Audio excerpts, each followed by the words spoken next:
Hi കൂട്ടുകാരെ, പുതിയൊരു വീഡിയോയിലേക്ക് എല്ലാവർക്കും സ്വാഗതം. അങ്ങനെ ഗൗതമിൻ്റെ അടുത്തോട്ട് നിധി വരികയാണ് കേട്ടോ. എന്നിട്ട് നിധി ചോദിക്കുകയാണ്, എന്താ ഗൗതം ഇത്ര വല്ലാത്ത ടെൻഷൻ അടിക്കേണ്ട കാര്യം? അതിന് മാത്രം ഇവിടെ എന്താ സംഭവിച്ചത്? എന്താ നിധി നീ ഒന്നും അറിയാത്തതുപോലെ സംസാരിക്കുന്നത്? ഇവിടെ ഒന്നും സംഭവിച്ചില്ലേ? ഈ വീട്ടിൽ എന്താണ് ഉണ്ടായതെന്ന് നിനക്കറിയില്ലേ? ഈ ഗൗതം ഇപ്പോൾ പഴയതുപോലെ പ്രണയിക്കാനായിട്ടുള്ള ഒരു ഭർത്താവുമല്ല, ഒരു നല്ലൊരു മകനുമല്ല എന്നൊക്കെ പറയാൻ കേട്ടോ. അത് കേൾക്കുന്ന നിധി പറഞ്ഞു, ഓ പഴയതുപോലെ പ്രണയിക്കാനുള്ള ഭർത്താവല്ലെന്ന് ഗൗതം തീരുമാനിച്ചാൽ മതിയോ? ഇപ്പോൾ വീട്ടിലെന്തോ സംഭവിച്ചെന്ന് കരുതി അതിൻ്റെ മുകളിൽ ഒരു പ്രശ്നം ഉണ്ടാക്കുക, ഇതൊക്കെ ഇപ്പോൾ വീട്ടിൽ നടക്കുന്ന കാര്യമല്ലേ? എൻ്റെ ഗൗതം വിചാരിച്ചാൽ ഇപ്പോൾ ഉള്ള കമ്പനിയൊക്കെ 1000 കമ്പനി ഗൗതമിന് ഉണ്ടാക്കാൻ കഴിയും. അതിനുള്ള കഴിവും മിടുക്കൊക്കെ എൻ്റെ ഈ ചുണക്കുട്ടനുണ്ടെന്നറിയാം. പിന്നെ പ്രണയത്തിൻ്റെ കാര്യം നീ എന്നെ പ്രണയിച്ചില്ലെങ്കിൽ ഞാൻ നിന്നെ പ്രണയിക്കൂടാ. അതിനുള്ള കഴിവൊക്കെ എനിക്കുണ്ട്. അതിനൊക്കെ കഴിവുള്ള പെണ്ണാണ് ഈ നിധി എന്ന് പറയുമ്പോൾ ഗൗതമിന് ചിരി വരികയാണ് കേട്ടോ. എന്നിട്ട് ഗൗതം പറയണേ, അതെ എൻ്റെ പ്രണവല്ല ഗൗതം കേട്ടോ. അങ്ങനെ നിധി പറയണേ, ഗൗതം ഈ വിചാരിക്കുന്നത് പോലെ ഒരു പെണ്ണല്ല, പിന്നെ തളർച്ചയുടെ ആവശ്യമൊന്നുമില്ല. ഇപ്പോൾ ഇത് ചെറിയൊരു പ്രതിസന്ധി, ആ പ്രതിസന്ധിയൊക്കെ കരകയറി കഴിഞ്ഞാൽ തീർച്ചയായും നമുക്കിതൊക്കെ ശരിയാവുന്നതേ ഉള്ളൂ. വെറുതെ ഇവിടെ ഈ മഞ്ഞും കൊണ്ട് ഇവിടെ നിൽക്കാതെ ഗൗതം റൂമിലോട്ട് വന്നേ, ഇതേ നമ്മുടെ നല്ല നിമിഷങ്ങൾ വെറുതെ ഇങ്ങനെ കളയുന്നത് എന്തിനാ എന്നൊക്കെ പറഞ്ഞ് അങ്ങനെയൊക്കെ ഒരു പ്രതീക്ഷയോടുകൂടി എൻ്റെ അടുത്തോട്ട് വരണ്ട കേട്ടോ, എന്നാൽ അതിന് പറ്റിയൊരു സാഹചര്യം അല്ലെന്നൊക്കെ ഇങ്ങനെ പറഞ്ഞിങ്ങനെ ഇതാക്കുമ്പോൾ ഗൗതമിന് ചിരി വരികയാണ് കേട്ടോ. അങ്ങനെ ഗൗതം അങ്ങ് പോവുകയാണ്. അവർ രണ്ടാളും റൂമിലോട്ട് പോവുകയാണ്. പിന്നീടാണെങ്കിലോ കാണിക്കുന്നത് ഇങ്ങനെ പാറുവിനെയാണ്. അതായത് പാറു അമ്പലത്തിലോട്ട് പോവാണ് കേട്ടോ. എന്നിട്ട് അമ്പലത്തിൽ പോയിട്ട് തൻ്റെ താലി വിറ്റിരിക്കുകയാണ്. അപ്പോൾ നിർമ്മല പറയുന്നുണ്ട്, എൻ്റെ പാറു ഇതൊക്കെ ചെയ്യേണ്ട ആവശ്യം എന്താണെന്ന് ചോദിക്കുന്നുണ്ട്. അത് വേണം, എൻ്റെ മകന് ഇനി പണമില്ലാതെ നെട്ടോട്ടം ഓടാൻ പാടില്ല. എൻ്റെ ചെറിയൊരു തുക കൊണ്ട് അവൻ എന്തെങ്കിലും ചെയ്യട്ടെ, അവൻ എന്തെങ്കിലും ഒരു ബിസിനസ്സിലോട്ട് പോട്ടെ, എങ്കിൽ മാത്രമാണ് എനിക്കൊരു സമാധാനം കിട്ടുള്ളൂ. ഇത് ഗൗതം അറിഞ്ഞ ഒരിക്കലും ഇഷ്ടപ്പെടില്ല. അതൊക്കെ ഞാൻ അവനോട് പറഞ്ഞോളാം. ഗൗതമിന് ഇപ്പോൾ പണമാണ് ആവശ്യം. ഇപ്പോൾ തൽക്കാലം ഈ ദേവി സന്നിധിയിൽ വെച്ച് എൻ്റെ താലിമാല ഒരു ചരടിൽ കോർക്കണം. എന്നിട്ട് ഒരു ചരടിൽ കോർത്ത് ഞാനത് കഴുത്തിൽ കെട്ടും, അത്ര തന്നെ. പിന്നീട് താലിയൊക്കെ പിന്നീട് ഉണ്ടാവും. അതൊന്നും വിഷമമുള്ള കാര്യമില്ല. സ്വർണ്ണമല്ലല്ലോ, ഇതല്ലേ വലുത്. താലിമാല എൻ്റെ കയ്യിലുണ്ടല്ലോ, ആ മാല കൊണ്ട് കാര്യമില്ലല്ലോ.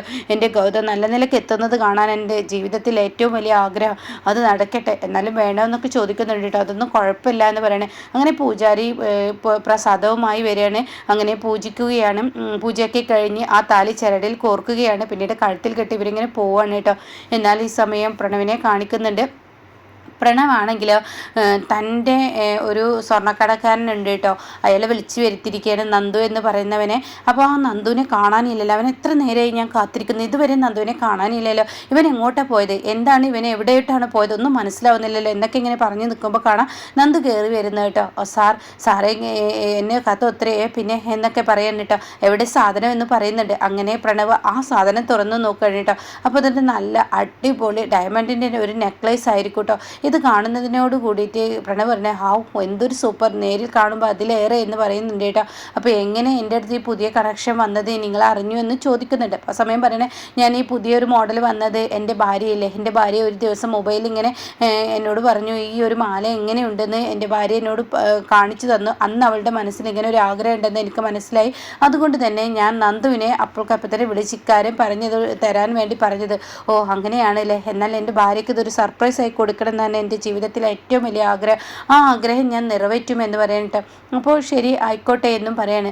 പിന്നീടാണെങ്കിലോ ഇപ്പുറത്ത് ജ്യോതിർമയി പത്രം ഇങ്ങനെ വായിക്കുകയാണ്. അതിൽ കാണാം വലിയൊരു ന്യൂസ്, ജ്യോതിർമയെ ഞെട്ടിപ്പിച്ച ന്യൂസ് കേട്ടോ. കാരണം ഗൗതമും പ്രണവും തല്ലിപ്പിരിഞ്ഞിരിക്കുന്നു. ഇനി ഗൗതമിൻ്റെ കമ്പനി ഇനി എന്തായി തീരും എന്നുള്ള ആ ഒരു ന്യൂസൊക്കെയാണ് കേട്ടോ. അപ്പോൾ ഇത് കാണുന്നത് ജ്യോതിർമയി ആകെ ഞെട്ടിപ്പോവാണ്. ഈശ്വര ഇത് എന്തോന്ന് ന്യൂസാണ് ഈ വന്നിരിക്കുന്നത്, ഇത് ഇട്ടവൻ ആരാണോ, ഇങ്ങനെയൊക്കെയാണോ മാധ്യമപ്രവർത്തകർ ചെയ്യുന്നത്? ഇങ്ങനെയുള്ള ന്യൂസൊക്കെ പുറത്ത് കൊണ്ടുവരുമ്പോൾ ഇനി നമ്മുടെ കമ്പനിക്ക് തകർച്ചയാണ്, ഇത് ആരാണിത് ചെയ്തത്, ഇങ്ങനെയുള്ള മഞ്ഞപ്പത്രക്കാരെ വെറുതെ വിടരുത് എന്നൊക്കെ ജ്യോതിർമയി പറയുമ്പോൾ ഉടൻ തന്നെ സിക്കസി അങ്ങോട്ട് കടന്നു വരികയാണ് കേട്ടോ. അപ്പോൾ സിക്കസി ചോദിക്കുക, എന്താ പ്രശ്നം, ഇത് കണ്ടോ, ഇങ്ങനെയുള്ള മഞ്ഞപ്പത്രക്കാർ കാരണം നമുക്ക് ഇനി ആ കമ്പനി കൊണ്ട് എന്ത് മെച്ചമാണ് ഉണ്ടാവാൻ പോകുന്നത്, ഇവനൊക്കെ പോലെയുള്ളവനെ അടിച്ച് പൊട്ടിക്കണം എന്നൊക്കെ പറയണം കേട്ടോ.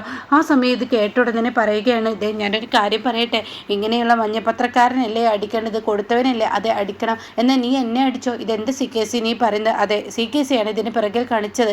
അത് കേട്ടോടനെ ജ്യോതിർമായി എന്താണ് CKC ചെയ്യുന്നത്? CKC ചെയ്യുന്നത് വിഡ്ഢിത്തരമാവില്ലേ? ഇങ്ങനെയൊക്കെ ഉള്ളത് ചെയ്യാൻ പാടുമോ എന്ന് ചോദിക്കുന്നുണ്ട് കേട്ടോ. ഉടൻ തന്നെ പറയാണ് അതെ ഇത് അത്യാവശ്യമാണ്. കാരണം ഗൗതമിൻ്റെ കമ്പനി തകരുക എന്നുള്ളത് ഏറ്റവും വലിയ ആവശ്യമാണ്. കാരണം ഗൗതം പോയതിനോടുകൂടി ആ കമ്പനിയിലോട്ട് പിന്നെ ആരും വരില്ല. പ്രണവാണെങ്കിലും മുന്നോട്ട് നീങ്ങുമ്പോൾ കമ്പനിക്ക് തകർച്ച തന്നെയാണ് ഉണ്ടാവുക. പിന്നീടോ CKCയുടെ കമ്പനിക്കായിരിക്കും വളർച്ച. ഓരോ ദിവസവും CKCയുടെ കമ്പനിയിലോട്ട് ഓരോരുത്തരായി എത്തൽ തുടങ്ങും. അതോടുകൊണ്ട് എനിക്ക് വെച്ചത് കയറ്റം. ഇത് എൻ്റെ കളികളാണ്, ഞാൻ കളിച്ച കളികൾ. എൻ്റെ CKC നിങ്ങൾ ആൾ കാണും പോലെ എഴുതുന്നല്ലോ, എന്തൊരു ബുദ്ധിമാനാണ് എന്ന് ഇവിടെ ജ്യോതിർമായി പറയുന്നുണ്ട് കേട്ടോ. എന്താ എന്നെക്കുറിച്ച് കരുതിയത് എന്ന് തിരിച്ചും പറയുകയാണ് കേട്ടോ. അങ്ങനെ ഈ വാക്കുകൾ കേൾക്കുമ്പോൾ ജ്യോതിർമയുടെ വാക്ക് ഒരുപാട് സന്തോഷമാവുകയാണ് CKCക്ക്. അപ്പോഴാണ് കേട്ടോ ശിവാനിയുടെ ഫോൺ വരുന്നത്. ദേ അവൾ വിളിക്കുന്നുണ്ടെന്ന് പറയണേ, എടുത്തോ എന്ന് പറയണേ. അപ്പോൾ ശിവാനിയാണെങ്കിൽ വലിയ ടെൻഷനാണ്. ദേ എൻ്റെ ആൻറ്റി പത്രത്തിൽ ന്യൂസ് കണ്ടില്ലേ? ആ മോളെ ഞാനിപ്പോൾ വിളിക്കാനിരിക്കുകയെന്ന് കണ്ടില്ലേ ആ ന്യൂസ്? നമുക്കൊക്കെ എത്രമാത്രം ഇടി വരുത്തുമെന്നറിയില്ലേ? ഓ എനിക്കറിയാം, എന്ത് ചെയ്യാനാണ്, ആരാണ് ഈ ന്യൂസ് കൊടുത്തത്? ഇത് അവൻ്റെ കളികൾ തന്നെ ആയിരിക്കൂലേ? ആർക്കറിയാം, ആയിരിക്കും. എന്തായാലും ഇത് നമുക്കൊക്കെ ബാധിക്കും എന്ന് പറയുന്നുണ്ട് കേട്ടോ. അപ്പോൾ ഉടൻ തന്നെ ഇനി എന്താ ചെയ്യുക, ഇനി എന്താ ആൻറ്റി ചെയ്യുക? എന്തായാലും ഇതങ്ങനെ വിട്ടുകൂടാ, എന്തായാലും വെച്ചടി പിടിച്ചോ, നല്ല വാശിയോടുകൂടി മുന്നോട്ട് പോയിക്കോളൂ, എങ്കിൽ മാത്രമാണ് നിങ്ങൾക്ക് വിജയം ഉണ്ടാവുള്ളൂ എന്നൊക്കെ പറഞ്ഞിട്ട് വലിയ തട്ടിക്കൂട്ട് വാക്കുകൾ ജ്യോതിർമയും പറയാൻ കേട്ടോ. അപ്പോൾ അത് കേൾക്കുന്ന ശിവാനി അപ്പാടെ ശിവാനി ജ്യോതിർമയെ വിശ്വസിച്ചിരിക്കുകയാണ്. അങ്ങനെ ശരി ആയിക്കോട്ടെ ആൻറ്റി എന്ന് പറഞ്ഞ് ഫോൺ കട്ട് ചെയ്യാണ് കേട്ടോ. പിന്നീടാണെങ്കിൽ കാണിക്കുന്നത് ഇങ്ങനെ പാറുവും നിർമ്മലയും കൂടി ഇങ്ങനെ നടന്നു വരുന്ന സമയത്ത് പെട്ടെന്ന് പ്രണവിൻ്റെ കണ്ണിൽ ഇവരെ കാണുകയാണ്. അപ്പോൾ തൻ്റെ അമ്മയെ കാണുമ്പോൾ ഉടൻ തന്നെ നിർത്തുകയാണ്. എന്നിട്ട് അമ്മേ എന്ന് പറഞ്ഞ് വിളിക്കുന്നുണ്ട്. അപ്പോൾ ഉടൻ തന്നെ വിളി കേൾക്കാതെ പോവുകയാണ്. നിങ്ങൾ എങ്ങോട്ടാണ് പോകുന്നത്? എന്തിനാണ് നിങ്ങളിങ്ങനെ നരകിച്ച് ജീവിക്കുന്നത്? നമ്മുടെ വീട്ടിൽ മഹാറാണിയെ പോലെ ജീവിച്ചൂടെ? എന്തിനാണ് അമ്മ ഇങ്ങനെ കഷ്ടപ്പെടുന്നത്? അമ്മ ഇങ്ങനെ തെരുവിലൂടെ നടക്കേണ്ട ഒരാളൊന്നുമല്ല, അമ്മങ്ങ് വായോ എന്ന് പറഞ്ഞ് പാറുവിനെ പ്രണവ് വിളിക്കുകയാണ്.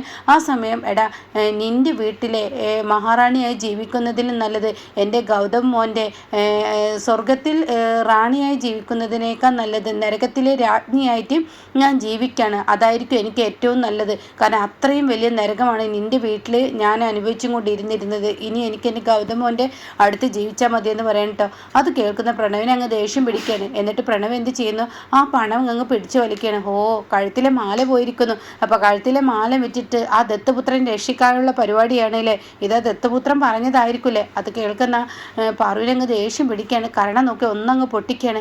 ആരെക്കുറിച്ചാണ് നീ പറഞ്ഞത്?